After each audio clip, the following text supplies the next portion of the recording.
Signboard দেখা যাচ্ছে। ও I got it, এই যে আমি চার্জারটা পেয়ে গেছি, এখান থেকে ইজিলি আমি আমার ফোনকে চার্জ দিতে পারবো।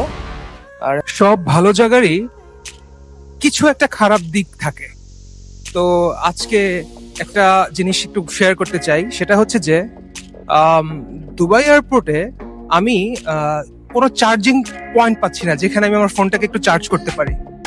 তো এখানে অধিকাংশ চার্জিং পয়েন্টটাই হচ্ছে কাজ করছে না। তো আমাকে বলা হলো আমি যেন B26 গেটে যাই, সেখানে আমি হয়তো বা চার্জটা দিতে পারবো আমার ফোন। সো লেটস গো দেয়ার, দেখি এখান থেকে কত দূর। আমি বর্তমানে আছি B11 and B13 as you can see। তো আমি এখান থেকে যাব B26। So let's go. এয়ারপোর্টটা এত বড় যে B26 এ যেতে কতটুকু সময় লাগবে আমি ঠিক বলতে পারছি না।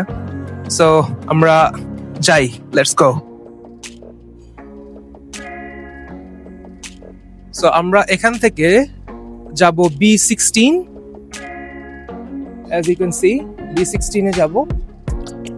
B16 থেকে আমরা আস্তে আস্তে যাব B26 এ, দেখি সেখানে আমরা একটা চার্জিং পয়েন্ট পাই কিনা। সো এখানে দাঁড়ায় থাকলে হবে না, একটু হাঁটতে হবে এর মধ্যে যাতে দ্রুত পৌঁছতে পারি। সো আমরা এসে গেছি B16। তো এখান থেকে দেখি যেতে আর কতটুকু সময় লাগবে। লেটস গো দেয়ার।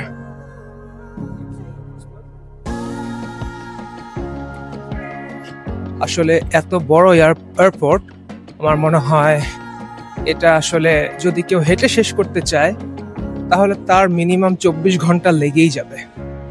কারণ আমি তো আছি কানেক্টিং ফ্লাইটগুলোর টার্মিনালে।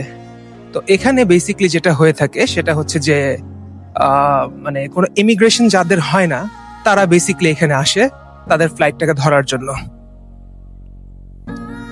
সো আমরা দেখতে পাচ্ছি এখানে কিছু সেলফ সার্ভিস কানেকশন আছে, as you can see, self service connection, যেখানে বোর্ডিং পাস যাত্রীরা নিজেরটা নিজে নিতে পারে, কোনো কাউন্টারে যেতে হয় না। তো দেখতে দেখতে চলে আসলাম B16। সো আমার আরো অনেকটুকু পথ হাঁটতে হবে, যতটুকু হাঁটলে আমি আমার গন্তব্য B16 এ পৌঁছতে পারি। কারণ আমাকে বলা হয়েছে যে B16 এ বেসিক্যালি আমি ফোন চার্জ দিতে পারবো, আর ফোনের চার্জ অলরেডি এখন মেবি 30% এর মতো আছে। I have a power bank as well, but সেটা বের করতে চাচ্ছি না আপাতত, যেহেতু রাত 3টায় আমার ম্যানচেস্টারের ফ্লাইট। তো সেটা তখনকার জন্য আমি একটু সেভ রাখছি, যদি তখন দরকার পড়ে আর কি। সো আমরা B17 গেটের সামনে আছি, এখান থেকে আমরা চলে যাব B19। Let's go. আর আশেপাশে আমরা দেখতে পাচ্ছি যে এখানে অনেক মানুষ আছে যারা তাদের কানেক্টিং ফ্লাইটস গুলোকে ধরার জন্য তারা অনবোর্ডিং করছে। সো আমি এখান থেকে একটু দেখাই এখানে কি কি আছে। as you can see, এত বড় এয়ারপোর্ট, সো এক জায়গা থেকে আরেক জায়গায় যেতে অনেক সময় আধা ঘন্টাও লেগে যেতে পারে। অলরাইট। এবং এখানে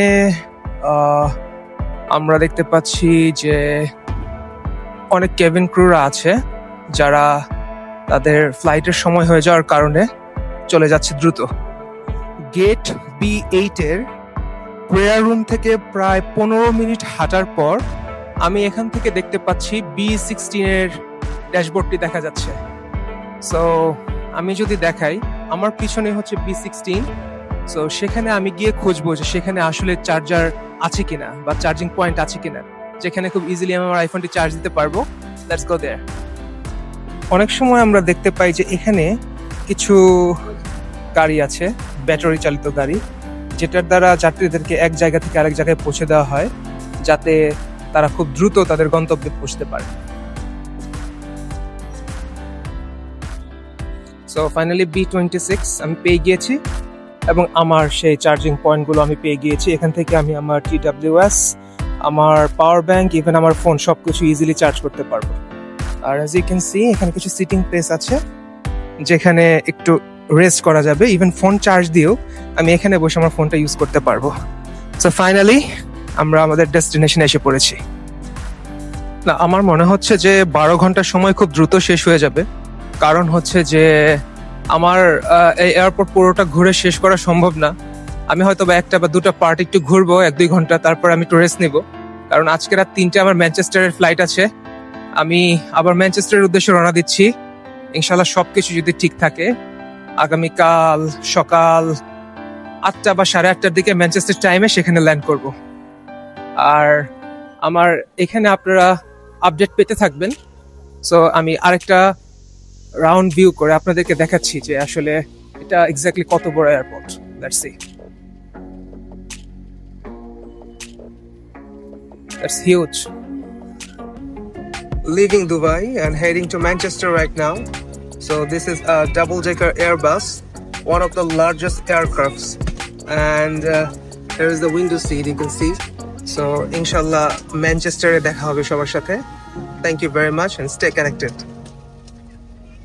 প্রায় 30 কেজি লাগেজ এবং সাথে প্রায় 10 কেজি ওজনের ব্যাগ নিয়ে ব্লগ করাটা একটু টাফ। তাই অনেক কিছু হয়তো ক্যামেরা বন্দি করতে পারলাম না। এই জন্য আন্তরিকভাবে দুঃখিত সকলের কাছে।